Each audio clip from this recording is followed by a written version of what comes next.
It's time to talk fantasy football. It's time to let them know. Where you let us crunch the numbers while you crush the competition. So grab your playbooks and crack a cold one, because here's your hosts, Teak and Baney. Welcome back, guys, to another episode. What a first week of NFL season. Here with week 2, we're going to start off with the mailbag segment here, move along to the stardoms, and finish up with the situms again. But boys, what do we think about week 1 here? Dude, crazy week. I hope that there is far less rain in week 2. Far less I feel rain? like weather definitely swayed a lot of games in week 1, I think. MetLife is, I don't know if it's still underwater or not, but crazy week. But hey, Bird gang, both of us, 1-0. Mike's like it. spirits are a little damper. Little but diminished, but we'll see if they bounce back against Cleveland. I know that's a big game. Yeah, sorry about that, guys. I love that bet. I mean, I was there. That it was rocking, and then it easily calmed down. But Right. excited. It's week 1. Relax, Yeah. Aaron Rodgers. Unpredictable. You hit the New York Jets bet. For you guys that didn't see that, that was the last second bet that you put in on TikTok. But let's get to the mailbag section here. All right, let's get that underway. Mail time.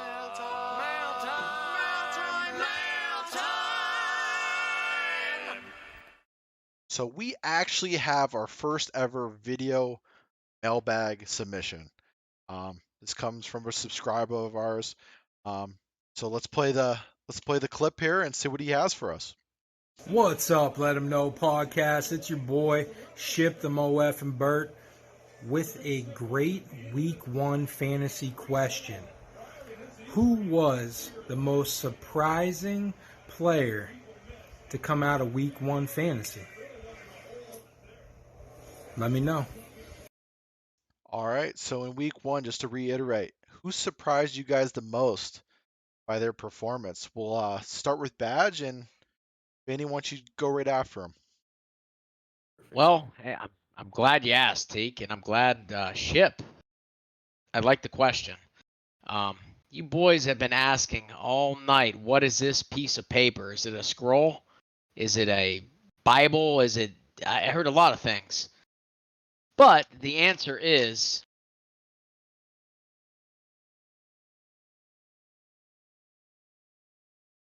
it is the deed to the Chicago Bears, baby. So the previous owner, Aaron Rodgers, passing it off to the new owner. It is Jordan Love. This guy surprised me. 3 touchdowns, massive amount of yards, all without his number 1 wide receiver, Christian Watson. So yes, Jordan Love taking over. He is the new owner of the Chicago Bears. That's who surprised me the most. I'm passing it off to you, Baney. Yeah, that's a great choice. That's a great choice, man. I have an answer for this, and I also have a honorable mention. My honorable mention is going to be the Dallas defense. Number 2 highest scoring in fantasy this week with 35 points. That was ridiculous. I don't know if that was weather. The Giants are that bad. Dallas is that good. Who knows? Ask them. They'll tell you it's their year. But my player that surprised me the most is by far Jacoby Myers. 10 targets, 9 catches, 81 yards. I think it's his first ever career 2-touchdown game, 29.1 fantasy points. Unreal. ADP 145, wide receiver 53. Wide receivers absolutely rule fantasy football. And yeah, and his game was cut short too. So who knows, man? Maybe he would have eclipsed 100 yards. Awesome week 1. Those are my choices right there. I like that pick, Both great. especially he's going to take that Hunter Renfrow role, I believe. Yeah, he had that concussion. Might be out this week coming up. But just moving in, seeing Jimmy G and San Fran, Ayuk kind of was his guy rather than Debo. I feel like that's going to fill the void there for him as well, that Jacoby Myers. But my guy that surprised me a bunch, I know I talked to one of my good friends about this. He put me on the spot with kind of like the same question. Uh, who I was surprised about, and I wasn't prepared for it. And he told me his thing, and I thought about it, and it's Mac Jones. Sorry to say, Baney. He was projected 13 fantasy points, had 25. Man had 316 yards and 3 TDs. Did have a pick in there. I know for a fact no one started Mac Jones week 1. Because why? We heard about Philly in the preseason, the offseason, during the draft, how they stole the draft all the way up till preseason. Like I said, nothing about this Philly defense, nothing about it being bad whatsoever. He Big Mac kind of exposed a little bit with the Eagles defense. So if Big Mac can slice up that defense, it kind of opens my eyes a little bit. Um, and I don't know. We thought this defense was an untouchable group, and it really opened my eyes to that. Yeah. So, piggybacking off this, the I bet everybody was expecting us to pick Tyreek Hill in this category, but nobody on this podcast is surprised he did what he did. That we've been talking about it for the last probably month and a half. We were expecting this all year. We've said it multiple times. He's going to set the receiving record this year. Well on pace for it. Um, and the biggest overreaction, I think, is everybody now thinks Philadelphia is horrible. Like, you would have thought we lost by 60 this game.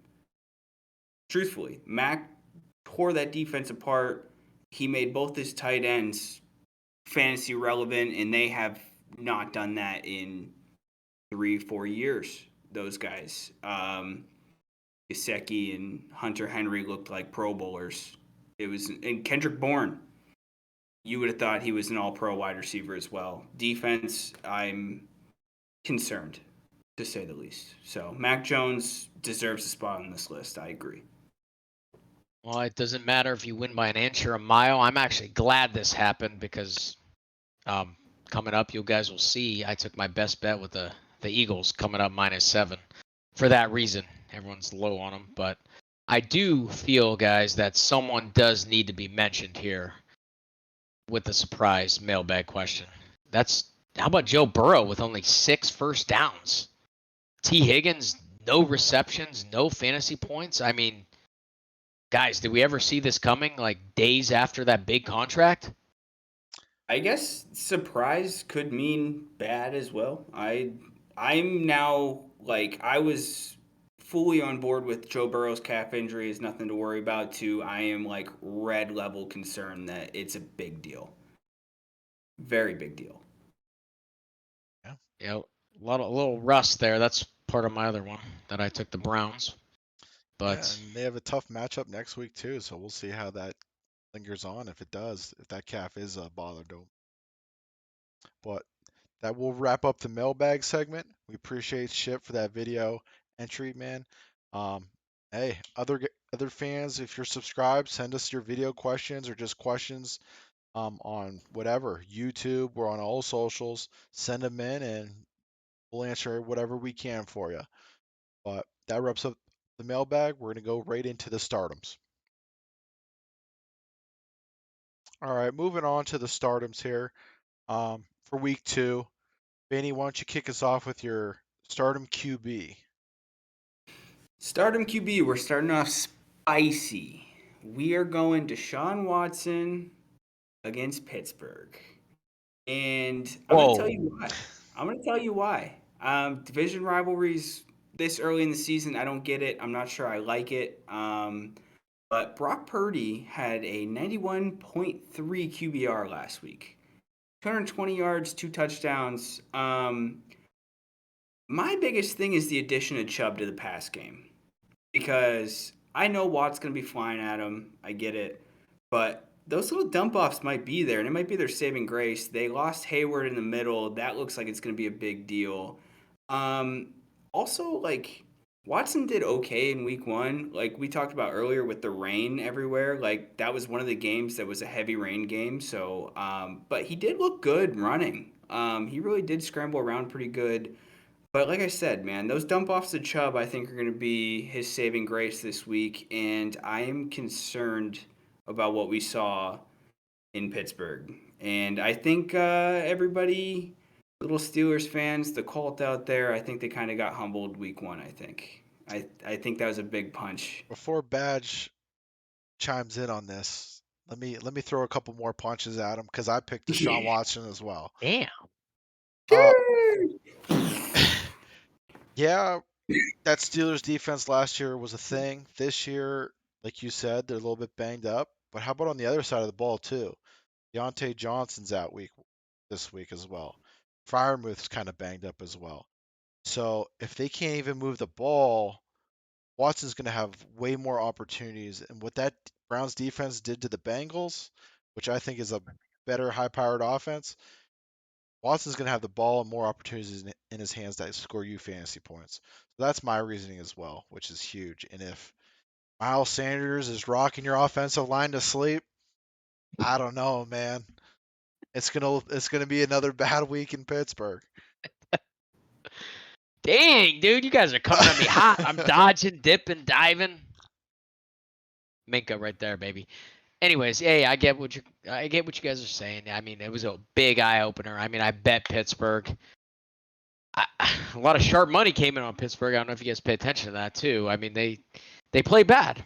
You can't judge a team by their worst game, and you can't judge a team by their best game. And Deontay Johnson, yeah, that's a blow because the speed and the elusiveness and the playmaking ability. But don't forget, he did not score a touchdown last year, guys. He had 0 touchdowns, and he played every game. I think Pickens, I think Calvin Austin, he was hurt last year. He's going to be a blooming star there.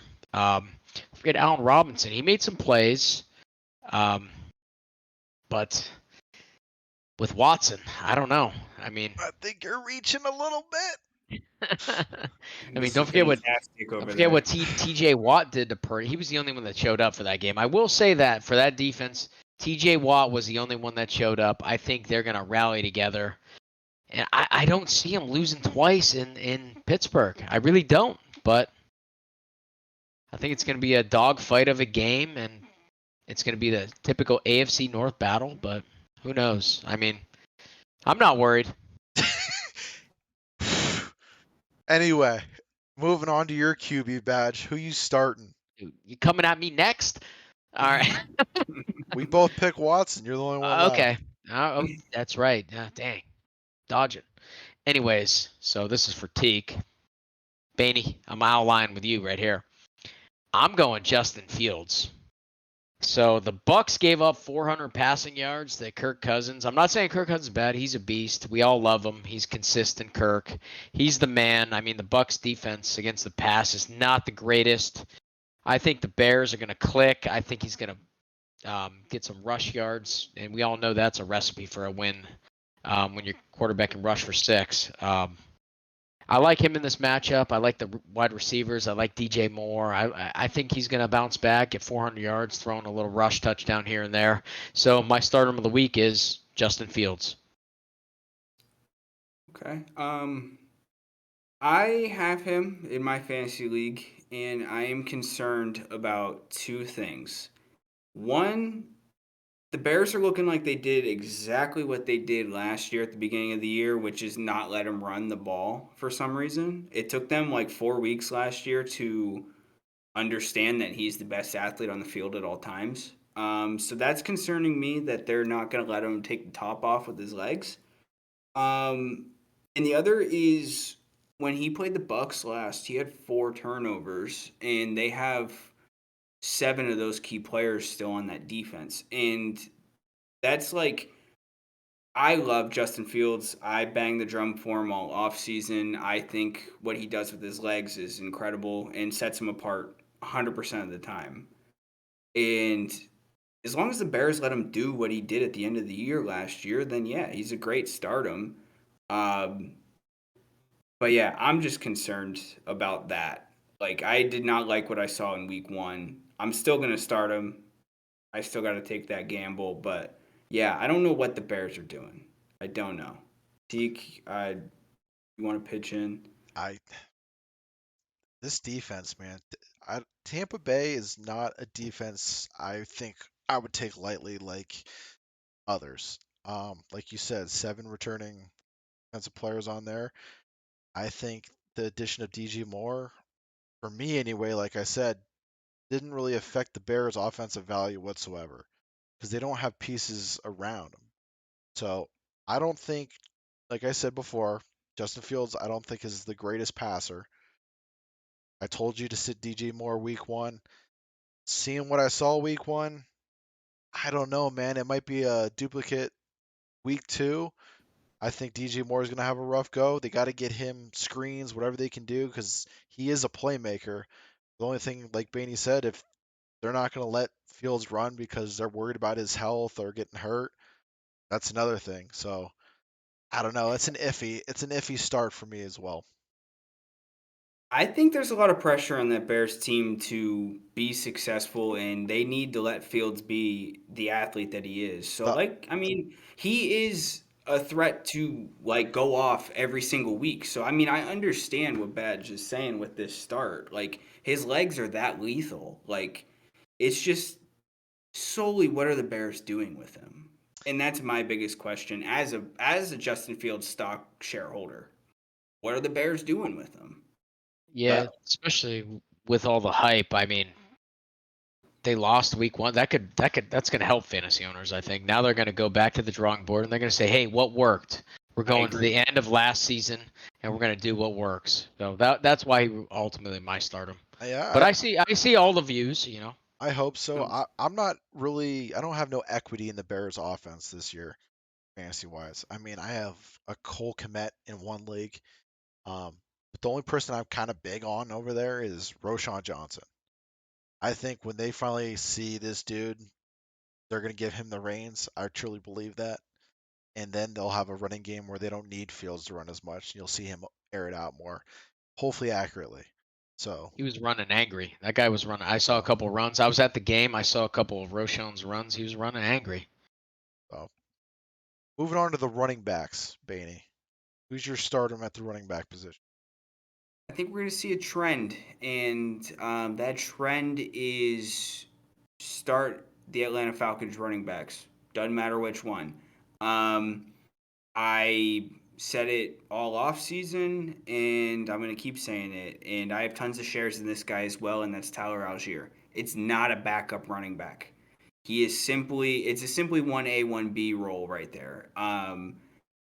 He had what? I mean, 2 touchdowns. He had even some pass game work. I don't understand. But that being said, the Packers let up 122 rushing yards, 4.2 yards per carry, and a touchdown, with 5 players running for 11 yards or more on their longest carry. Um, Algier is simply just going to shred that.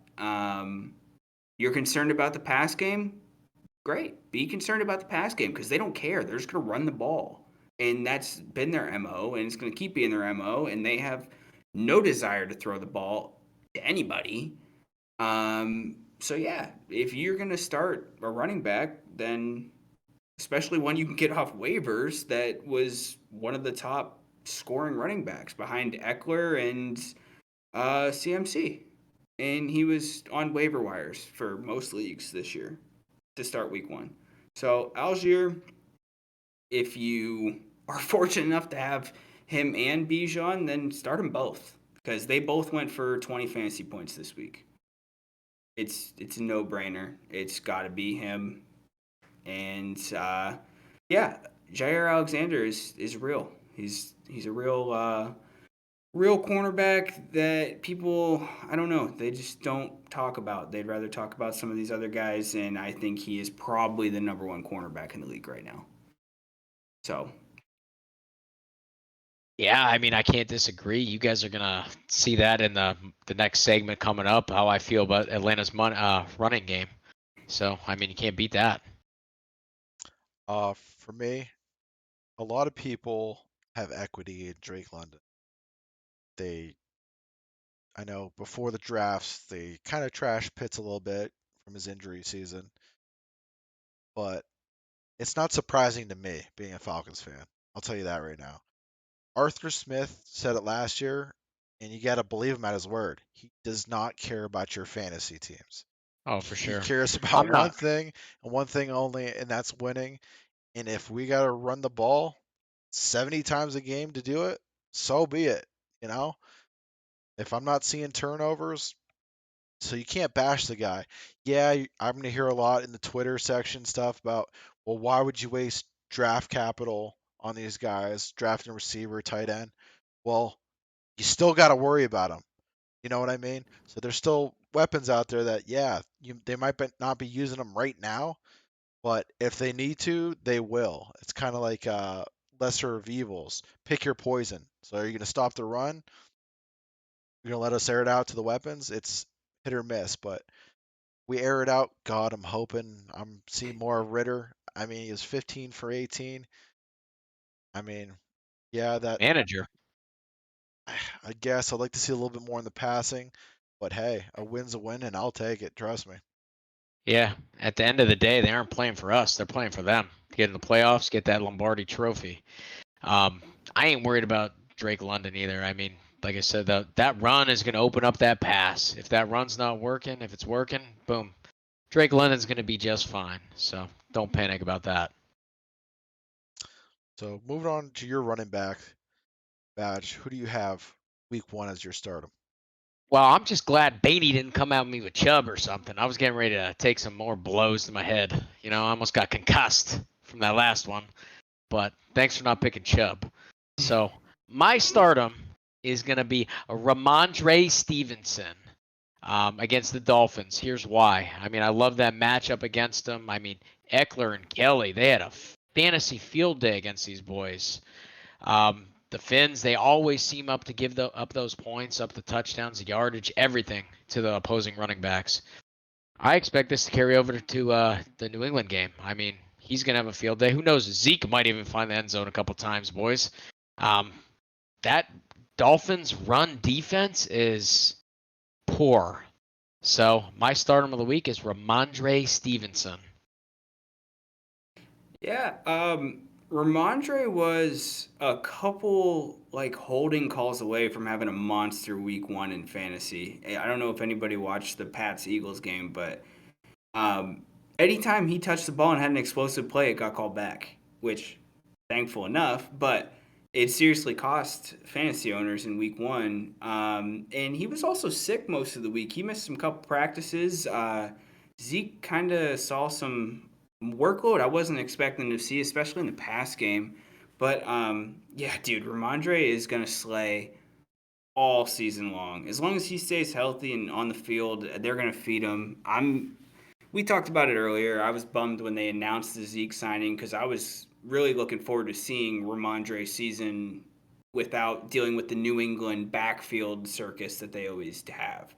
But it's not going to slay his value in fantasy at all. He's a must start every week. I don't think there's a matchup that I wouldn't like for Ramondre Stevenson. Yeah, I think you guys nailed it. I'm big on Ramondre Stevenson as well. You know how I feel about his upside. Finished last year in the top 10. I think it was even what top 5, I believe, was it? Top 6. So he's capable, more than capable to do it. But yeah, I like it. But as for my running back, I actually picked the Lions running back room. So just seeing that Kyron Williams, what he did to the Seahawks defense, I feel comfortable watching this running back. Um, do I think Gibbs needs to be more involved? Yes, and I'm not just saying that as an owner in every league of his, maybe a little, but just his touches compared to Montgomery's and what he did with those touches, he broke 6 tackles and I think he had what 7, 8 carries. The guy runs angry, guy runs mad, and he's a playmaker, man. So I don't know. I would say start them both. Montgomery's Definitely still going to be splitting carries with him this week. I feel like later down the season you're going to see more of it shifting over. But right now, early, since they won their first game against the Chiefs, they're still going to keep splitting it between the two. So I like them both, to be honest with you. But I just don't think Gibbs could be overlooked with what he did with less touches. 6 yards per carry, 9 yards per reception. His efficiency is undeniable. It sucks he tripped and fell in the red zone, or else I think he had a walk-in Yeah, touchdown I do too. believe that as well. But dude, yeah, I hope they get into a situation where they literally have to use Gibbs. But like, I mean, they were in a shootout with Kansas City and they didn't waver from their game plan. So I mean, but hey, you picked the backfield, so pick your poison again. Montgomery and Gibbs are both great assets. I mean, if Gibbs scores that touchdown, he has a more fantasy friendly week. But I mean, the production's there; it's undeniable. I think that they got their guy, and he was their guy for a reason. And Montgomery was impressive, I think. I mean, I was never a Montgomery guy, but that offensive line will make anybody a hero, I think, man. I'm a fan of that Lions offense, for sure. Oh yeah, yeah, dude, I love this, boys. Next segment, you guys are nailing this. I mean, I talk about this Lions run game, and we didn't even really discuss the betting coming up. You guys have no idea what we talked about or anything. I love the Lions run game coming this week, especially at home in the home opener with the Gibbs and the fan favorite. I mean, he's going to get involved. He's going to get involved early, and he said Montgomery is filling that role of Jamal Williams. I mean, that 1-2 punch is scary. I like it, Teak. I like it. Moving on to the wide receiver position, Beanie. Who you start in week 2? So this guy is, man. It was worth all the hype, all the wait, everything. Calvin Ridley did not disappoint. Ooh, yeah. And dude, I think he's going to reward fantasy owners every week. And this week is going to be no different. The Chiefs gave up 19 fantasy points to Amon-Ra St. Brown, and boy, was it going to be more. But Goff missed him a couple of times. He had a wide open, probably like 50-yard touchdown that Goff just missed him on. Calvin Ridley is going to explode again this week. He had what, like 20 fantasy points at halftime, and then they kind of just went away from him this week. He had 11 targets, and dude, like I said, the Chiefs' offense is gonna come back. They're gonna come back reloaded, and they're gonna make this thing a shootout. And the Jags are not the Jags of old, man. They have the firepower to make it a shootout, and I can't wait. I think it's gonna be a really good game. And yeah, Mahomes Magic, Coach Reed, those are really great threats to, I mean, any team to make it a game. And I think Calvin Ridley is going to get fed some more. He's going to make some more catches. He's going to look electric. And I could talk about him all day.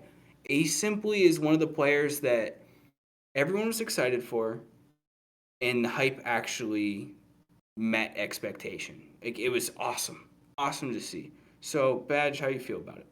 I like it. I'm actually excited this week that Pittsburgh plays on Monday night. That means I get to tune into the other games, and that's going to be one of the top games on my list. I mean, the over/under is 51. That tells you right there. That's going to be boom, bam, boom. I mean, Calvin Ridley. I was in a 14-man league with Teak. I mean, I thought about picking him in the third round. I had the first overall pick, so coming back, he was there. I didn't end up doing it. I wish I did.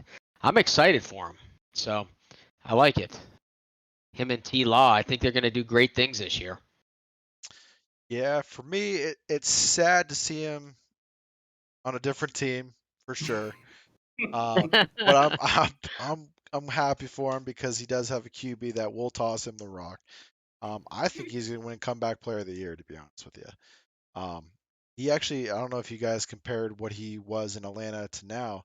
He looks like he put on some muscle. He doesn't look like the skinny Ridley of before, where if he took a hit, he was sitting on the sidelines. He looks like he put on some muscle.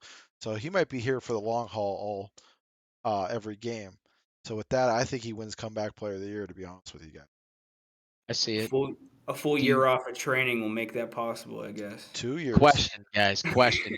Do you think we can get Calvin Ridley to watch the Money Badger segment? Aha, get it? No. No. But moving on to your wide receiver badge. What do you have? All right, this is for my boy Baney here. Deeper leagues. I'm in a 14-man league, so I got him. I might start him. That is Nico Collins. Here's why. I think he's going to be.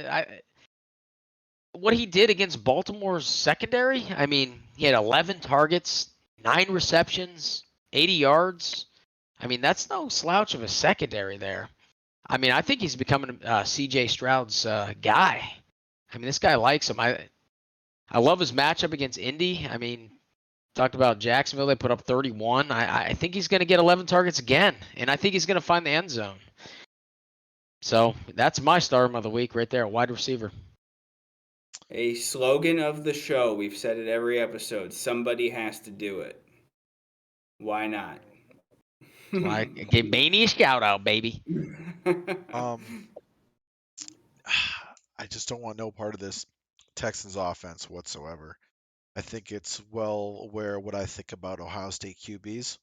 Well, deeper leagues. I'm Yeah. saying like 14 man if you need it. I get what you're saying. I really do. There's just for me, there's teams where I won't even draft from in play. So like Nico is probably not on any of my lists.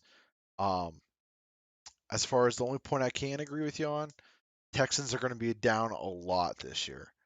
Um, so they're going to have to throw the ball and come back. So on that note, yeah, you're going to see those targets go up. That's in favor of Nico if that's him on the other end. Baney, you want to chime in? Nope. He got nothing. He has That's why I nothing gave him for a me. shout out. That's why I gave him a shout. He loves talking about Nico. He has nothing We'll- for We'll be Nico. talking about him in a few weeks. All right, man. So my wide receiver, his first week, he had a goose egg. I'm going T. Higgins. Do Okay. it. There's big upside. Everybody knows what T. Higgins can do, but he had good amount of targets last week. Obviously, no productions, but it's a big but. He played the most snap out of all the receivers there, including Jamar Chase. He tied for most routes ran for the wide receivers there as well. So while the Ravens defense allowing 10th most fantasy points to wide receivers, he's obviously a must start for me this week. If you're fading him for any reason, like Badge says, because the defensive backs there, no slouches, and it's a division game, I wouldn't worry about it whatsoever. If Burrow comes back to himself and that calf was just news, they get back to rolling to what they actually are, you're going to see production out of this guy. And I think it starts week 2. I mean, T. Higgins is another talent that's just undeniable. And week 1, like we talked about, is super concerning with what's going on with Joe. But like T. Higgins had 8 targets, and it's a shame that just none of them were quality targets. And it was a monsoon, so I mean, division games to start the season. Like I said, I don't really like it. And that just wasn't like an actual sample of what T. Higgins is and what he does in the league. I wouldn't shy away from T. Higgins in any of your lineups. Yeah, I agree. I mean, I wasn't worried about Burrow's calf. I was worried about Burrow's rust. 4 weeks he didn't play in practice any football contact whatsoever. I didn't think he was going to be as bad as he did. Only 6 first downs. I thought he was going to be a little rusty. I thought it was going to be a lot closer. I didn't think he was going to be missing these receivers like he was. I mean, T. Higgins, yeah, there's no way he gets a goose egg. I'm not shying away from him at all. I think he's going to have a decent week. Division game. I mean, I'm not worried about it, so I don't mind the start. Yeah, and he's going to be a free agent here this offseason. They're going to have trouble bringing him back. So they didn't reach an extension. Hey, Pittsburgh. hey Higgins, I know who's going to have a lot of cap space next year. Pittsburgh, And Deontay's you going to can be. you can get on the wall with all these other receivers that came out of Atlanta, so I know I'll be pushing for that. And man, that offense would look nice. It would. But moving on to the tight end position, Baney, our final stardom. Who do you have at the tight end position? I'm gonna try my best to get through this without getting blackout angry. Is gonna be T.J. Hawkinson this week. Why is it gonna be T.J. Hawkinson? Well, because Hunter Henry and Mike Gesicki were looking like future Hall of Famers against this defense that's just supposed to be everything and more. And we got all the Georgia Bulldogs. We got the secondary that's just so fantastic, and it just got carved, absolutely carved. And what did these guys do? 8 catches, nearly 100 yards, and a touchdown. 11 yards per catch for both of them. Hawkinson's 10, 20 times the player that those guys are combined. Hawkinson had 8 catches in week 1, which full PPR, I mean, regardless of his yards, he still almost got you 10 points off the rip just catching the ball. And on top of that, Nakobe Dean's out for 4 weeks. That's our middle linebacker. Bradbury's questionable to play. That's our number 2 cornerback, number 1 in pass deflections in the NFL over the last 2 years. And they also paid Hawkinson a lot of money to be a part of this offense. So all signs are pointing towards he's going to have a monster week, and I'm going to be screaming at the TV for a Thursday night game that I was supposed to enjoy. And yeah, primetime Kirk is a real thing. We've heard all about it, but all that means is he doesn't win primetime games, and that is not fantasy relevant. He's still going to throw for 300 and some yards, and I wouldn't be surprised if Hawkinson has 10 catches and probably a touchdown. So start TJ Hawkinson, feel good about it, and know that I will hate you for doing it. So Yeah, I don't disagree. There's going to be some points in this game. I was actually eyeing the over. I haven't bet it yet, but it's on my radar. There's going to be some points. I mean, Hawkinson, like Baney said, they paid this guy. They're going to use him, and I think Addison having that big game last week is going to help. I mean, you got JJ. Hawkinson's going to get his action. I mean, they're going to focus on those two guys outside, and then Hawkinson's going to be right there, and especially in the red zone. I think they're going to move the ball, and they're going to put up some points. I like Hawk. they can't run the ball to save their life, so they have to throw it. That Yeah. Madison hype was so unreal and overrated. He wasn't good. He isn't good. He could, They should have like you kept Cook. said, Nakobe's out. That was a big loss, right? He could get some Yeah, touches, news. open up the Great pass. news. Who knows?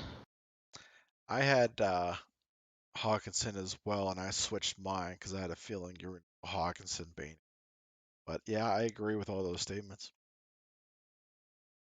But moving on to you, Badge. Yeah. I'm always calling Baney out on these stardoms here. I'm going right back to my boy Baney. I'm going Dallas Goddard. I know it stung Baney a little bit last week, getting 0 points. Done with him. So I know he loves Goddard. I know he's a big fan. They got a lot of time or little time to prepare right now. I think they're gonna get this guy involved. I mean, you get the home run hitters and Devontae and AJ. I mean, Goddard's there. They're gonna use him. He's gonna bounce back. I expect him to get involved this week. They're gonna game plan for him. I mean, you can't have Goddard getting 0 points. I did. So Exactly. Mike was driving back from Pittsburgh, so he didn't get to see the 4:30 game where Jalen Hurts just didn't throw him the ball at all. Yeah, it Wide was- open, walk-in touchdowns. Nah. Like it. The only thing I can say is they make it up to him and they give him a lot of targets early to get him going. I could definitely see that going. I mean, he's a major part of the offense, and to not use him is, I mean, a successful recipe for failure. And I don't want to see what I saw in week 1, and him being a part of the pass game is a necessity. So I hope he is the best stardom picked so far today. That's what I hope. So great pick, yeah. Bad. Yep. Like you said, I mean, he could add some walk-in touchdowns. I was driving back from the game. I was watching YouTube TV on my phone. Little sponsorship you guys want in. We're early on. But these guys watch game film. I mean, if they saw him open, they're gonna game plan for him. I mean, you got these two great receivers on the outside. Who's in the middle right there? Get Goddard involved, baby. Start him. Uh, Obviously, I was big on Goddard week 1, and for good reason what he did in the season before he got hurt. I thought week 1 he would be that guy. Will I take another shot on him? Obviously, with the tight ends out there, tight ends in production is terrible across the board. But I mean, yeah, I'll give him one more week, and if I see another goose egg up there, I'm done with him and convinced Jalen Hurts wants nothing to do with him. So if that's the case, get rid of him for I don't know what Howie does, trade bait and get I don't know a superstar usually he gets out of trade. So it's like not going to use him, get rid of him. Yeah, in the number 2 yards, number 2 leader in yards from the tight end position was Luke Musgraves with 50 yards, and he was on waivers in probably every single league that anybody played in. I feel like he's going to have another good week this week coming up. But tight end here, Dallas Goddard. That was you, Badge, correct? Yes, sir. Mine, I'm gonna go right back to the well, man. Baney mentioned these guys. I'm going Hunter Henry against Philly. His tight end group they showed out against the defense is 19.2 points, and this week they go up against a defense that gave up third most to the tight end position. So I'm gonna go stay on that hot track, that hot hand. I'm going back to Hunter Henry this week as a stardom. Um, and that's what it is. It's kind of like a plug and play for me for tight ends, really, for the stardoms, because like I said, the production there is wavering. If it's not Travis Kelsey, it's a shoot right now.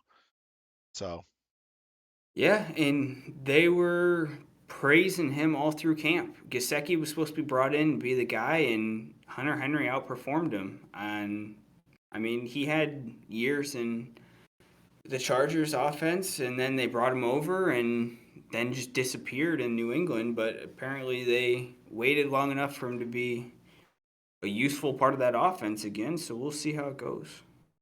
Yeah, Coach B loves those tight ends, so I agree. all right, that concludes our stardom section. We're gonna get right in to against the spread with the Badger. We're actually gonna move his segment separately starting next week. It's gonna be its own thing now to give you guys some more content. But for now, we're gonna move on to his segment here, and hopefully we can cash you in again. Badge, you had a good week last week, week 1. If you don't follow his TikTok as well or Baney's, those prop bets, most of them hit as well. So you guys are missing out if you're not following those as well. But let's get it underway. Trying to make you boys some money.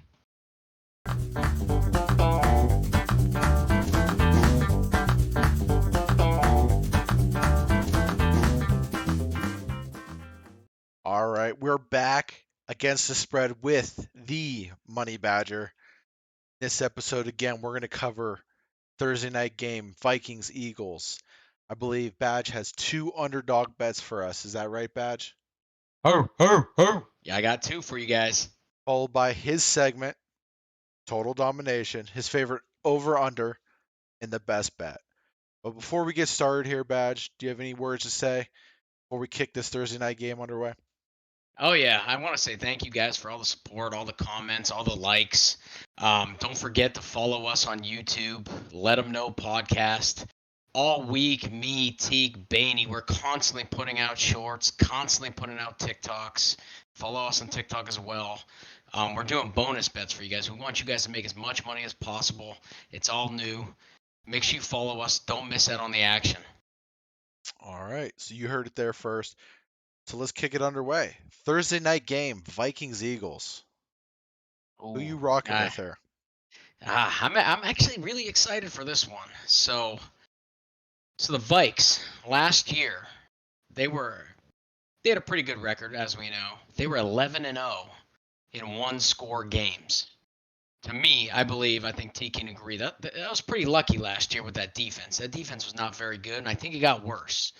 So in this one, Eagles are -7. I'm taking the Eagles. I'm laying the points. The Eagles last week, they were outgained by the Pats. Believe it or not, they were outgained by 130 yards. I know they can play better. I know their offense is way better. I'm laying the points, taking the Eagles fly, as we say. We do it at work, inside joke. But I think the Eagles offense gets it together.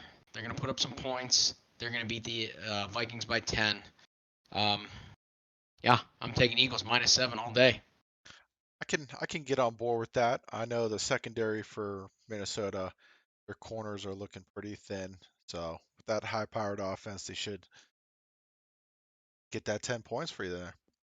Oh, yeah. I do have a prop bet in this game. I am going Jordan Addison. It's on Fox Bet. I believe DraftKings as well. Sponsorship's open, just saying. Shoot it out there. I'm taking Jordan Addison plus over. Jordan Addison over 3.5 receptions. That is my prop bet of the week. All right. Going to the underdog bets. Now you have two for us. What's your first one here for us? So my first one, Teague, I don't think I told you about this one, but I think you're going to like it. I know you were excited about your week 1 game with your Atlanta Falcons. Green Bay is coming to the Falcons. Atlanta's getting 1 point. I actually may even sprinkle some money line action on this. Aaron Jones potentially being out. It's very eye-catching to me if that happens. Teague, you're the injury guy. Can you shed some light on this? It's just a hamstring issue. It's going to be questionable for week 1. There's no deadline yet whether he's out or not. Maybe in the next couple days. Maybe Friday. I know this episode comes out Thursday, but maybe we'll hear something by the end of the week, closer to the end of the week. Okay. Well, if he's out, I love this even more, and I think the spread even it could shift back over there if he's in. So either way, if the Falcons are getting points, I like him as an underdog. Like I said, I may sprinkle the money line as well. I love the home underdogs. Green Bay's defense is much better defending against the pass than it is the run. And Teak, I'm going to let you answer this. What are the Falcons good at doing? Well, since they don't throw the ball, they're sure good at running the ball. They are very, very good at running the ball, and that defense is a little sus, the Green Bay defense, at defending that run. So, I mean, I know they got that nice new Lamborghini and Bijan Robinson. He made a bunch of nice moves. I got to watch some of the highlights. That boy was running with some purpose. How do you feel about him? Yeah, week 1, I would like to see more touches for him. Kind of separate that gap with Algier, but with Algier producing still, it's hard to take carries away from him as well. So I'm kind of curious once Cordero Patterson comes back, how they're going to use him in this offense as well. That's a scary run game right there. I think that's what they're going to do. All he does is run. Anyways, you don't want to hear me sing. But yeah, solid run game. I believe that's going to open the pass up as well. I believe Drake London is going to get his first reception. So I think they're going to hand the ball off. They're going to. I would hope so. So Pitts in London, that could open up some plays for them as well. I think it's going to click. Big thing too, I'm a big situational guy. So Love is coming off a big win against the division rival. So that's a high for a quarterback coming in, taking the place of Aaron Rodgers. I think this is gonna bring him down. I think they're gonna overlook the Falcons. I think the Falcons are gonna do it. Sprinkle that on the money line as well. I like the Falcons getting 1. All right, second underdog bet. We Okay. stay in the same division here. We moving elsewhere. This week we are moving elsewhere. I know last week I moved to the north. I lived in the north. I mean, don't want to talk about my Steelers, but anyways, I'm going back to the north here. So, made my eyes bleed last week watching Cincinnati Bengals. Joe Burrow, believe it or not, he only got 6 first downs That's crazy to say. I don't think we've ever said that in our life here with the Joe Burrow era. But I'm taking the Baltimore Ravens getting 3 at Cincinnati. Um, so I hate the Ravens, but I have never seen them lay down or lay an egg. I mean, this team is always in games. I think they could upset them at home. Bengals D losing Bell and Jesse Bates, that hurt a lot. You could see that last week, that veteran presence. You need that experience, especially early on in the year. Um, so I'm taking the Ravens plus 3.5. Love this bet. All right. That wraps up that underdog. We're going to the favorite over-under. Badge's total domination segment. Who's your favorite over-under for week 2? Total domination. Um, I'm going to the Dome. I'm going Seattle at the Detroit Lions over 47. After week 1, I believe both teams have a chance to get their offenses clicking. They both got weapons.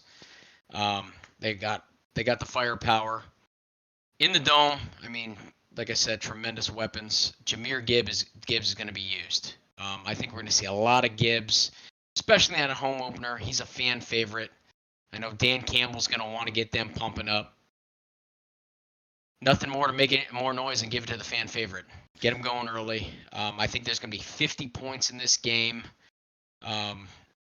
Lions had extra time to prepare, coming off that big high win at Arrowhead. Seattle's D, I believe, was exposed. Like I said, I like the over 47 in this one. I like it too. I think what you said about Jahmyr Gibbs is on point. Uh, the few carries he did get, I felt like he did more with the ball than Montgomery. So I'm hoping they didn't look past that. Hopefully you'll see more of Gibbs week 2.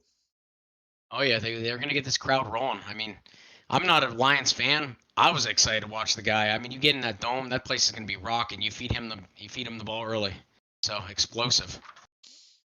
All right. Moving on to the best bet. What's your favorite bet in week 2?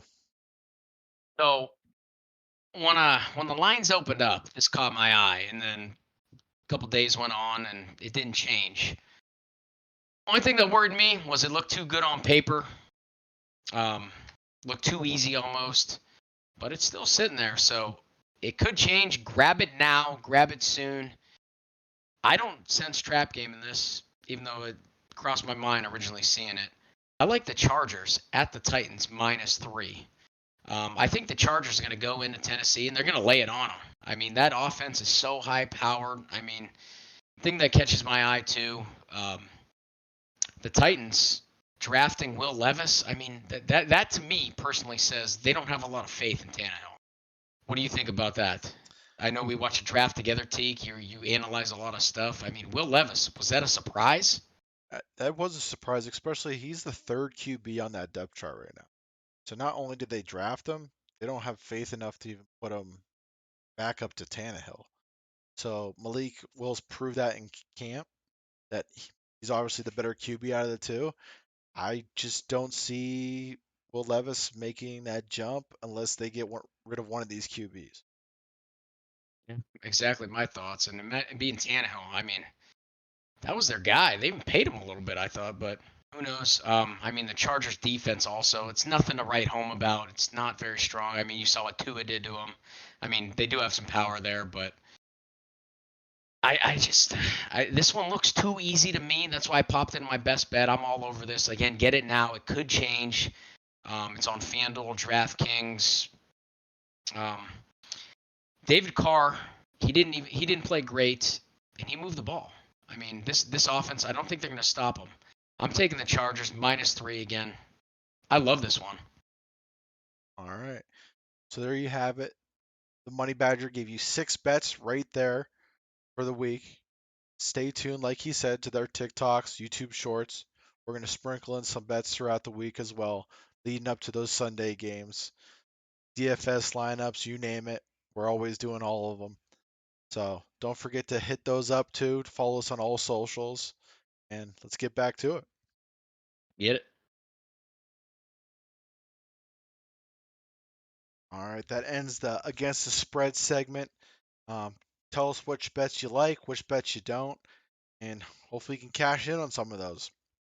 But moving on to our sit-ems.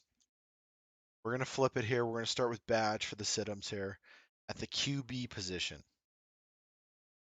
Appreciate it. Badge, what do you So, got for us? boys, do I even need to say it?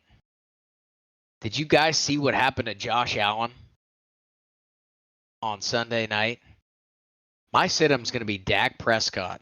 I mean, like I said, do I need to say it? This Jets defense is elite. I mean, I've never seen Josh Allen do this. I mean, I was shocked. I thought this guy, I bet the Jets, I will say that. I thought this guy was going to come break my heart. I mean, they confused him, they swarmed him. I mean, these guys are ball hawks. Guys running in open space, these guys swarm them all around. They're right there. They're quick. My sit-em is Dak Prescott. I mean, I think it's going to be similar as what we just saw. So, I don't know. Bainey, what do you think? I think that the Jets single-handedly beat me this week in fantasy, and the punt return touchdown in the end was icing on the cake. And they're gonna crush Dak Prescott in this week's matchup. The offense wasn't that impressive, I will say, against the Giants. They didn't need to be, but like Dak only had like 6 fantasy points. Again, they didn't really need to do anything. The defense won that game handfully, but yeah, I think Dak is way less mobile than Josh Allen, and Josh Allen literally ran for his life all game. And I wouldn't be surprised if if this is a rough game. Both defenses are going to be humming. So I was just going to yeah, say, talking up the Jets defense as you should, but Dallas's defense is just as good. So you got to compare offenses then. If we're comparing offenses, I like the Cowboys side a little bit better, especially with Rodgers out for the rest of the year as well. So yeah, it's gonna be a tough matchup for Dak. Maybe they pound the rock a little bit more. Find out. I don't know. It's a toss up. So yeah, he'd probably be a sit 'em for me as well. Could this be an under? I don't know. hey, unless Dallas's defense puts up 21 points. Again, yeah. Who knows, man? Uh Bainey, you're sit 'em here. We'll rotate it to you here. All QB right. position. I don't like toot my horn too much, but if you don't listen to anything I say on this podcast, listen to my sit 'em segment. I did not miss last week. If you tuned in for the sit 'ems, my QB 9.7 points. Running back 3.8 points. Wide receiver 1 point. Tight end 0 points. Defense combined for -6 points. Kicker I missed. Zerline had 11 points, but that totaled 19.5 points for that lineup that I chose to sit last week. Okay? That being said, Jets offense is dead. And if you're in a deep league and you're maybe in a super flex league and you had Rodgers, now you're scrambling, don't get Zach Wilson. Not this week. That's a recipe for disaster. 2 interceptions, 7 sacks, forced fumble, 12 quarterback hits, 2 touchdowns, 10 tackles for loss, 8 pass defenses. If you think Zach Wilson's going to complete more than 8 passes in this game, I think you're delusional. Like I said, if you're in dire straits and you need to start a quarterback, I'd maybe just don't. Because Zach Wilson's going to be a negative play on the stat sheet this week. It's going to be bad. Um, I mean, like I said, hopefully you're not in a situation where you need Zach Wilson in your lineup, but neither quarterback in this week's matchup are playable in my eyes. I agree with that.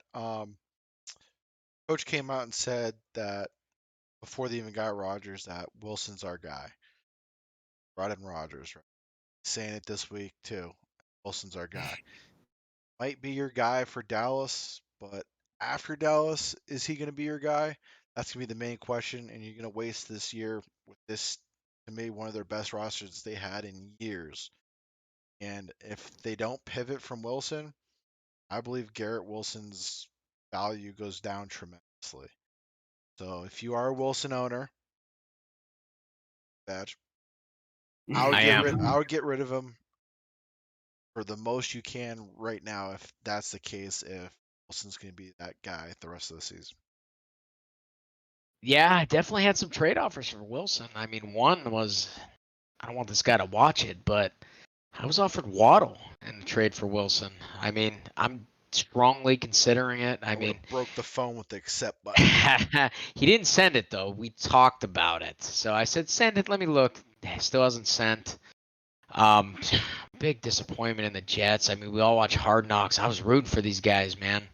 I mean, Coach Salah's face when Rodgers went down said it all. It was like complete utter disappointment. I felt like I was just my soul was being emptied looking at his face. I mean, the big thing too, I mean, Zach Wilson said it himself. He said he lost all confidence. I mean, it just got worse and worse and worse. I mean, maybe, hopefully, I'm still rooting for these guys because of Hard Knocks. I mean, I like a lot of those underdogs they brought in with Brownlee and Gibson, the game winner punt return.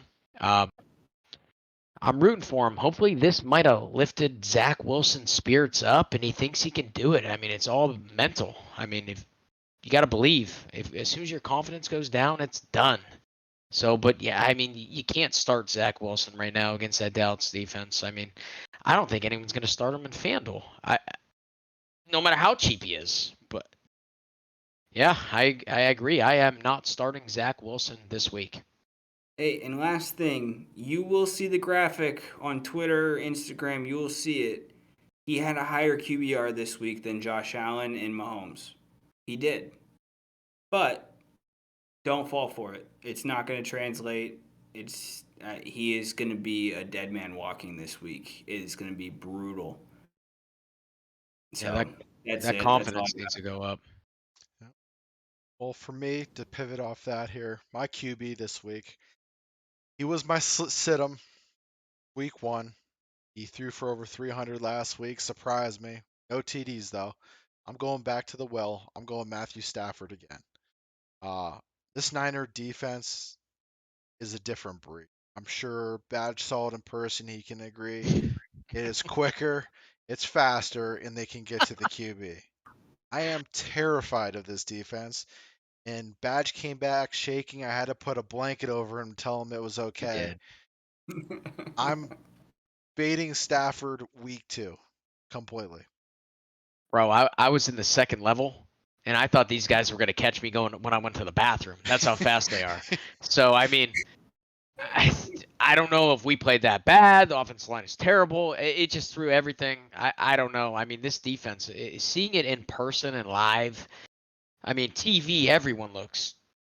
Just seeing it on the grass at Acrisure. I'm still calling it Heinz Field though. Heinz Field. They're on a different level. The Tafunga and dude, that guy just moves. Yeah. Baney? No, enough said. A lot of fantasy podcasts and stuff are talking up that Stafford looks like he's back and stuff, but when you mess around with neck injuries and stuff, it's you're a hit away. And I know that's cliche to say in the sport of football because everybody is, but it's really true. And yeah, I mean everybody's hyping up Puka Nakua, rightfully so. But other than that, man, Van Jefferson showed his face like we predicted. Tutu Atwell is, I mean, he's a speed guy, but like you said, San Francisco has that speed. And I think Seattle, I mean, I predicted Geno was the biggest fade of the year. He played like it. The defense shocked me. They looked bad. And to say if Stafford picked them apart, I don't know. Threw for a lot of yards. Um, if he translates that against San Francisco, then maybe we're having a different conversation for week 3, start him, sit him, and he gets his stripes back. I'll be But I mean, shocked. Stafford's done this his whole career, though, man. He's played with the Lions, and he just goes out with his arm and just throws it a million times. And whether produces wins or not is to be determined. I mean, the Super Bowl team is much different than the team we're looking at right now. But yeah, I against this defense, more likely the quarterback, regardless if it's Stafford or whoever it's going to be the following week, is probably going to make this list. Yeah, he's got a big test for sure. I think I was like I said, I was at the game. I mean, I think I clapped 3 times. First one was when they all ran on the field. Second one was the Are Muth you touchdown. ready? Oh yeah, I went nuts. I was spinning the towel. That was I didn't get to do it again, except when Muth scored before halftime. I went nuts, and then I think the next time I clapped was when Cam Hayward walked off the field on his own power. So it's a big test for Stafford coming this week. So All right. Moving to the running backs badge. Who's your week 2 stardom? hit him. Sit him. I'm sorry. All You're right, hey, right. you almost got me, dude. Eh, Trying to eh, confuse me. You're right. You're right. It's been a long day. So my week 2 sit him. It's gonna be Brian Robson against the Robinson. Sorry, not my neighbor, Brian Robinson against the Denver Broncos. I mean, they got a tough matchup with this Denver Broncos defense. I mean, they held Josh Jacobs to 40 yards. And I mean, I know Robinson still has the edge in that running back room, but I still don't know what they're trying to accomplish. I mean, Gibson's going to get some touches. I mean, they got that one rookie going to get touches. I just don't like the matchup. I'm going to sit him. So, Brian Robinson. You got anything for Brian Robinson, Baney? I know you're big on the running backs over there in Washington. I'm not. I'm fully off that. No, So my dude. neighbor.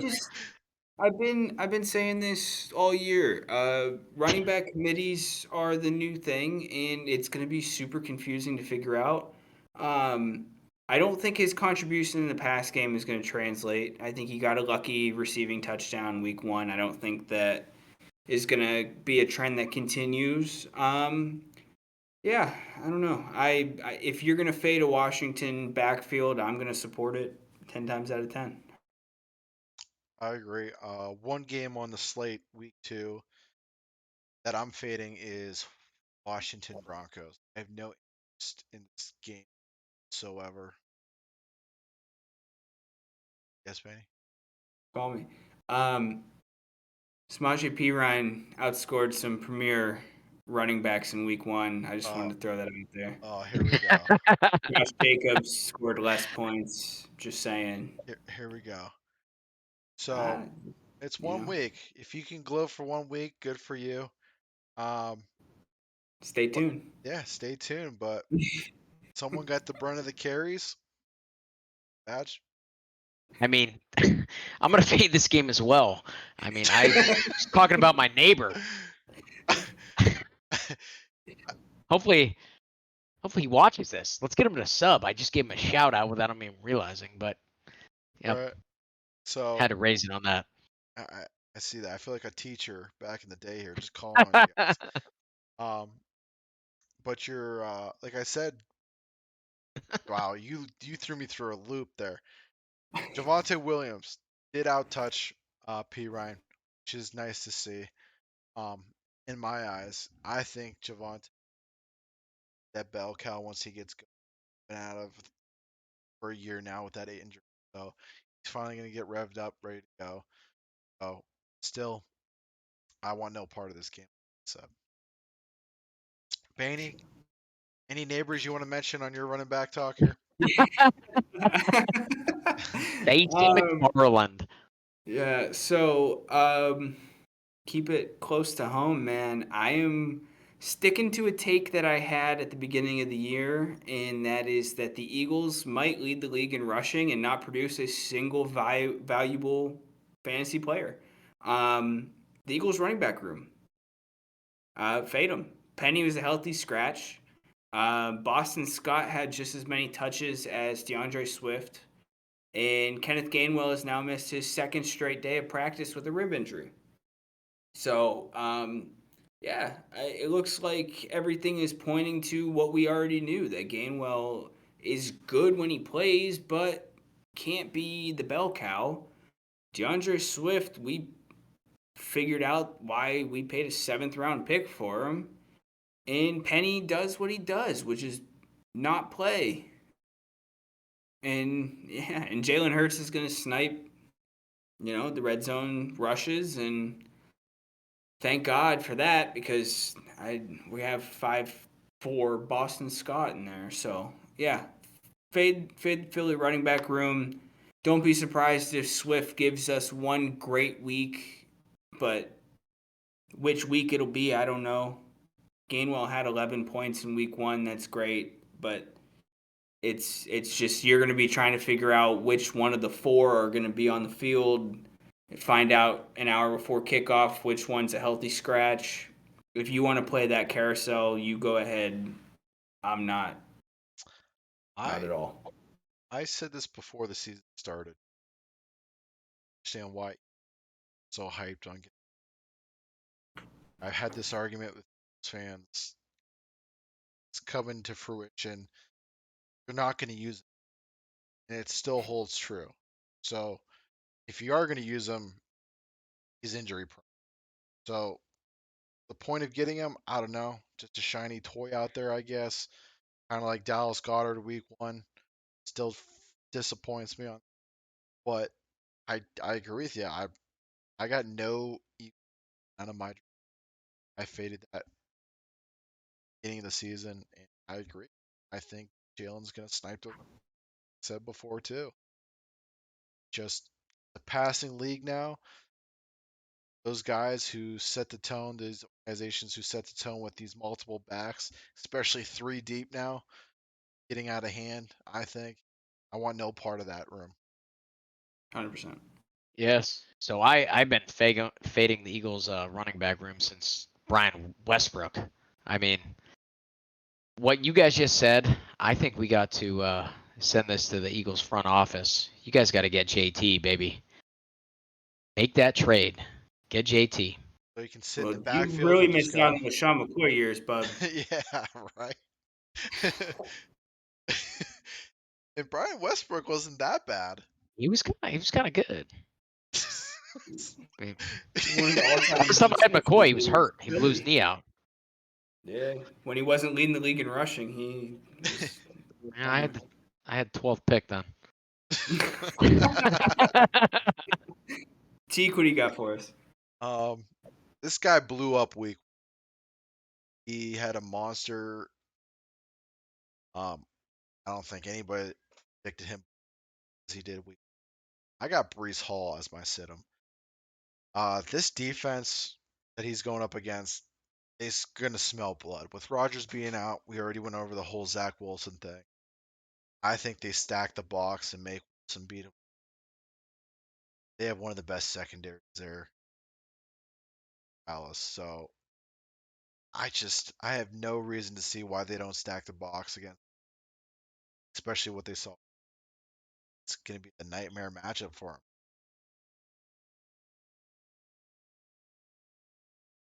That's my sit 'em for.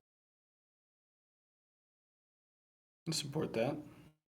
Yeah, unless you develop some screens, get them in space. I mean, yeah, I'm still trying to figure out that backfield as well. Even though I had Brees as my sit-em last week, he surprised us all. Had a couple big runs, but I mean, they kind of had that split backfield. Even saw Michael Carter a little bit. So Yeah, yeah, they I gotta consider agree. that's a 3 down back system too, man.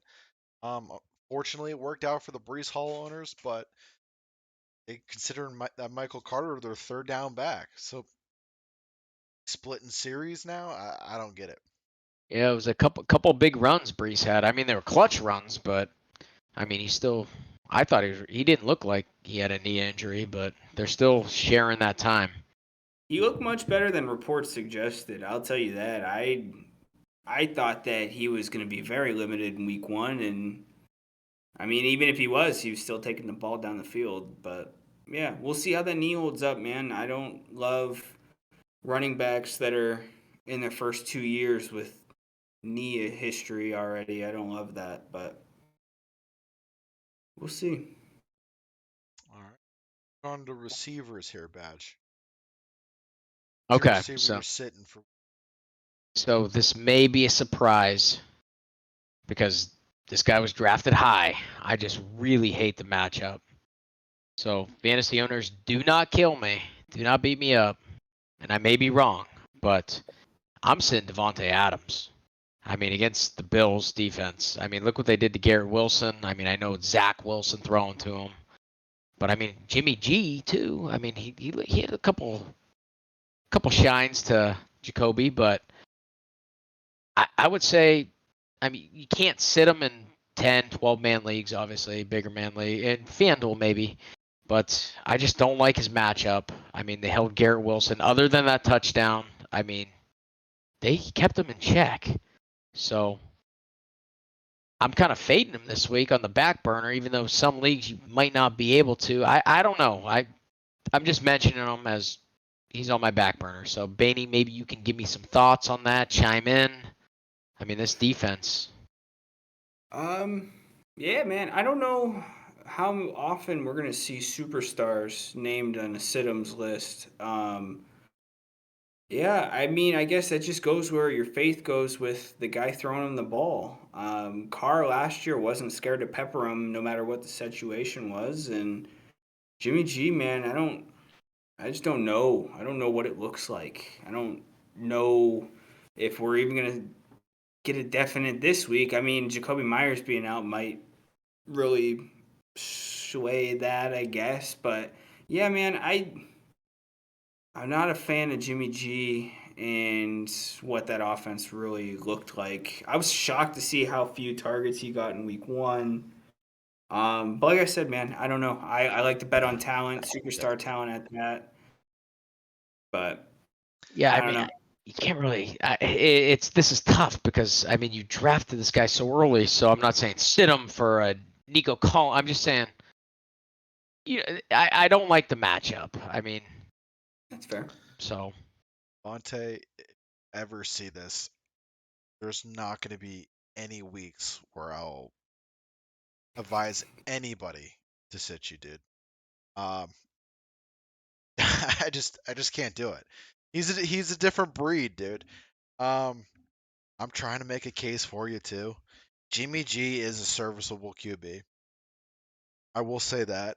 So I I don't know. It's a tough go for me. I don't know. That's all I got. I don't know. I was shocked. That was a shocker, Mike. it was. And again, Mike's you been leaving can't me speechless this whole episode you, so far. you can't. I'm not saying like sit the guy for.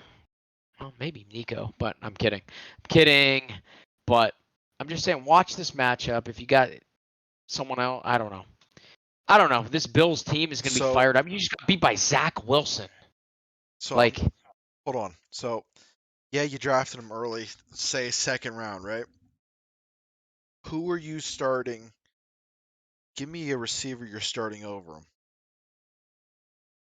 that's what I'm saying. That's what I'm just saying. The matchup. I mean, in a 10-man league, I think you can find someone, but I'm not saying you could sit the guy. I'm just saying, like, FanDuel, draft, maybe steer clear. Okay, I can agree with you on the whole FanDuel DraftKings. So, Yeah, I so wouldn't play him in a DFS lineup. that's why I was like, don't kill me, and I It's just don't like the matchup. Explain I it think that way. I I'll, think I'll agree. If we skew it to a DFS lineup, I absolutely would not pay that price on a DFS lineup okay. for I like him. that better. I'm more comfortable with that. yeah. I mean, We and the walked our way Bills. to it. I figured The we Bills figured are it. they're coming in fired up. I mean, they just I've never seen Josh Allen or this team play that bad. I mean, Now going on in the whole Josh Allen thing, do you think he misses Brian Dable a little bit?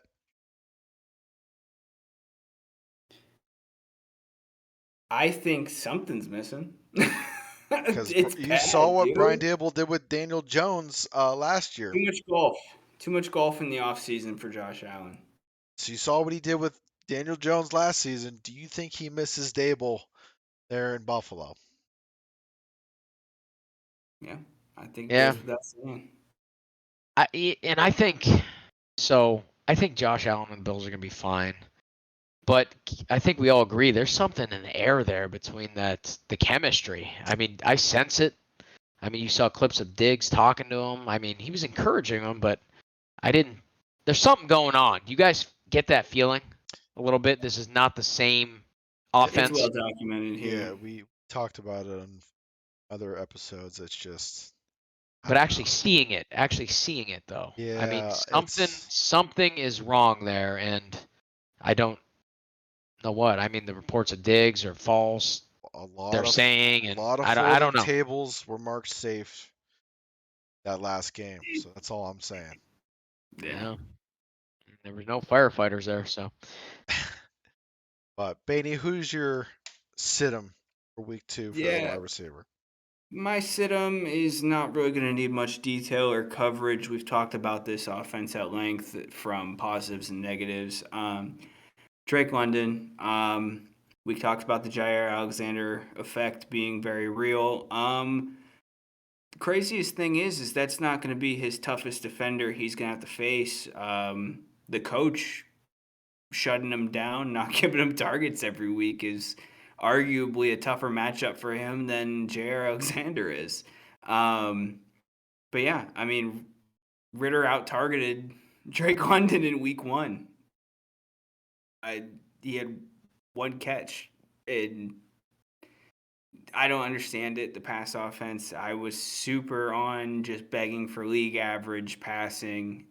Turns out we are not going to get league average passing, and yeah, that's Bijan and Algier to the moon. Everything else untouchable. So, like I said, we've talked about it at length, every aspect of this offense. So, Now, when you say everything untouchable, about that defense though, hey, that defense showed up week 1. sure did. Sure did. I agree. But I also too have Drake London. Um, everything's well said already. What we already covered with even with your start for Algier. Arthur Smith again does not care about your fantasy team. It's well documented. And the new look for the stash, he told you in Tennessee, the OC there, and he's telling you in Atlanta for 2 years now. No one's listening to him. He's gonna run, run, run. It's all he's known. That's all he's gonna do. That's why he's my sit-em as well. Sad to see it, but hey, I need I need a defense to stack the box, take these running backs out. If you want, that's the only way you're going to get production out of these wide receivers and tight ends. Because because Jonnu Smith, I think, is a great addition too. Man, he's a catching tight end that they can use, but they won't. So yeah, this pass defense does not favor Drake London, but I think he's gonna outperform this week 1. So I I would think he might even find the end zone. So I would hope so. You'd outperform week 1. it doesn't favor it, but like I said, you I keep think pounding the rock. that day I outperformed him. It's all about the film. So maybe they're gonna stack it. Maybe he catches one. So, but yeah, I got to start Drake in a 14-man league, unfortunately. So, but So not a favorable matchup. I'm gonna go start the tight ends here. I'll give it Okay. back to you, Banny. Um, for sit-em for week 2, I got Hayden Hurst. If you pick this guy off waivers, I would just hold off this week playing him. Yeah, he had a big week 1. He was the most targeted guy there for the Panthers week 1. But just like I said last week about that stingy defense, the Saints holding those tight ends down, it happened again last week. Saints were the number 1 defense against tight ends. They continue to be that. So I'm holding off on Hayden Hurst this week for that reason.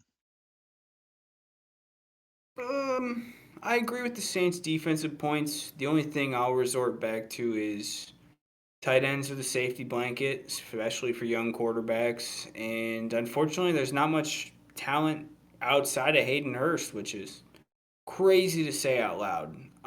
But the target share proof that there's comfort in passing him the ball. Yeah, hopefully he doesn't throw his next touchdown 15 rows into the stands again. And I don't know, man. I just I don't know about this one. I think I've been flirting with the idea of Hayden Hurst maybe this is the week to hold off on him. That defense is legit in New Orleans, and it's a 50-50 for me. But you keep talking about that defense, I think you can talk me into agreeing with you for sure. You think about Hayden Hurst there, Badge. Yeah, that was actually my sit-em as well. I mean, that defense, that's a matchup nightmare for tight ends. I mean, then like Baney said, that's really the only guy that he seems to want to throw to. So I think they're going to watch film. That's what these guys do during the week. They game plan. I think they're going to have a plan for him, and I don't think he's going to do much. So yeah, sit him as well. All right, Benny, who do you got at the tight end spot to wrap up the sit-ems? Alrighty, so we started the stardoms off spicy. We're gonna end the situms off spicy. Okay. Um, Pat Fryermuth is my tight end situm You this had week. to do that. I had to do that, and the reason being is there was so much hype. There was so much praise. He was supposed to be a top 8, top 9 tight end this year, if not better. Where's the target share for him? The chest injury, major concern. He's a dude who catches the ball in traffic every week. That's his MO. I mean, is he not going to be able to do that? Is he going to be taking hits? Is he going to be shying away from hits? Is he even going to play? I don't know. And the offense is a major concern. It wasn't supposed to be this preseason. Kenny Pickett, highest rated QB during preseason. Where's that? Matt Canada, why are you still in the building? I just don't get it, man. And on top of all of that, the Cincinnati versus Cleveland game was the first time I had the Browns on my TV in probably a decade where I was like, Browns defense is good. Like actually good. Not just like, oh, they're good for the Browns. Like their defense is really good. Um I was shocked to see that Burrows only got sacked twice. He got hit 10 times. And yeah, I just and that's a team that's actually made like considerable contributions to try to make the offensive line better. Pittsburgh seemed like they did as well, and clearly it's not. Um, and the pass rush in Cleveland is, I mean, it's not the 49ers, but it's good. It's Myles Garrett and it's Darius Smith. I mean, it's good pass rush. Um, yeah, man, and the secondary was good too. And it's hard to sit and say like what Cincinnati did as a passing offense to try to like bring that into week 2 because like 17 receiving yards to a tight end, but their situation was completely different in week 1. I just think that yeah, man, Pat's going to have a rough week if he plays. So, Kenny Pickett, not the guy. Yeah, I guess get your duck calls out, see if Duck Hodges is still available. I I agree. Well, Go ahead. I'll let you let me take this one. save you some grace here. So talk about these guys kicking me while I'm down, huh? I mean, jeez, fucking. I mean, oh, can I say that? I'm dodging punches, getting kicked. Um, but I mean, like you said, the injury is a concern. So what injury isn't a concern? But saying Kenny Pickett isn't the guy, I mean, you can't judge a team based on their best game. You can't judge a team based on their worst game. I mean, they played bad, yes. I mean, maybe a lot of it was the hype. If they're going to lose, that's the game you want them to lose. I mean, I think they're going to bounce back. As far as the stardom sit 'em on Muth, I don't know. I got to see the injury report. I mean, like you said, injuries are a big part of the game. So, and he does catch the ball in the middle. So he takes a lot of hits. So we'll have to see. So if you got someone else, take that shot. Uh, Piggyback off that before Teak goes. Yeah, if you want to say judge it by worst game or best game, I'm judging off of what I saw for an entire season last year, immediately translating into this year, and it looks no different. And you would say Deontay Johnson's injury, well, great, that opens up more target share for Fryermuth, but it's like, does it? Like, are there more targets? Like, is there a ball gonna move past the like. I just don't get it. I don't understand. I don't understand how much hype there was for this offense this offseason for that to be what they put on the field. Well, if you look too, last year a lot of people faded Pittsburgh because of how they started. They were one of the best teams in the second half of the season. They went 7-1. I mean, they finished better than the Lions, and the Lions got the primetime game against the Chiefs. I mean, they were one of the top teams in the league at the second half of the year. I mean, check it out. Fact checked. I mean, Um, not to add to the pain here. I think Cam being out this week is gonna take a toll. I think the Browns are gonna run down their throat then. I really do. With Nick Chubb, even the guy you were high on, Badge, his backup. Um, I think they're gonna run the ball. I think they're gonna keep Pittsburgh's offense on the field and just go old ground and pound. I really do. And if they do throw the ball, they're gonna be chasing Watson all game too. So I just don't see it, man. I don't see that this is Pittsburgh's week to win this game. I really don't. They could surprise me, maybe, but I don't know. With Cam being out, man, that's a big feat, dude. He's a big part of that offense or defense. I'm sorry. Go ahead. is this a start 'em sit 'em or a pick 'em? I know. I'm just saying it translates to fantasy. It really does because if the Game offense is, script. yeah, Game if they're not going to be on the field, Badge, Fryermuth's not going to get those looks, which he didn't all game anyway. And So I said sit 'em. so Hopefully, best case scenario, he gets designated out early enough in the week that you can put him on an IR and you can get a waiver wire tight end that odds are outscored him in week 1 anyway.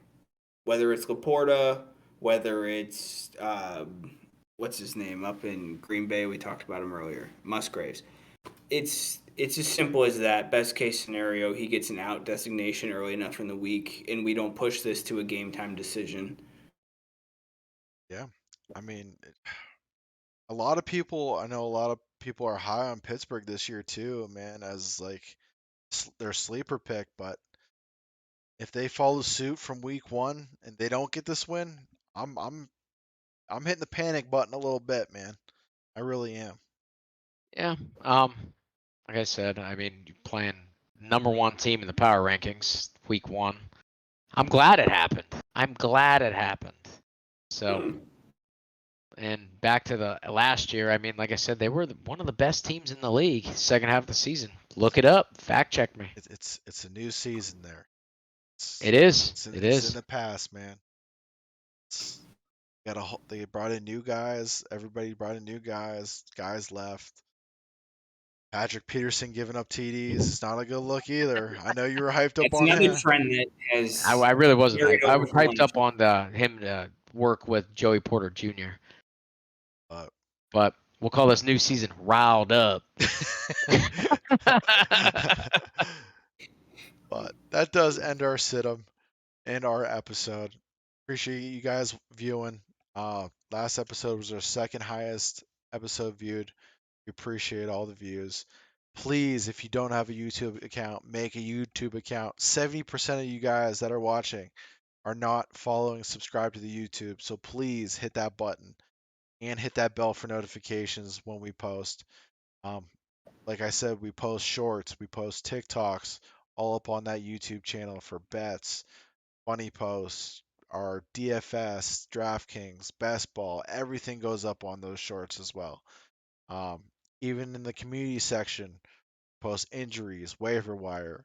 So you get everything on this YouTube channel from us. So we do appreciate the viewership. Hopefully we can catch you on the next one. Thank you for listening to another episode of the Let 'Em Know Fantasy Football Podcast. Join our community and follow us on all socials or keep up with the episodes on YouTube, Spotify, or Apple Podcasts.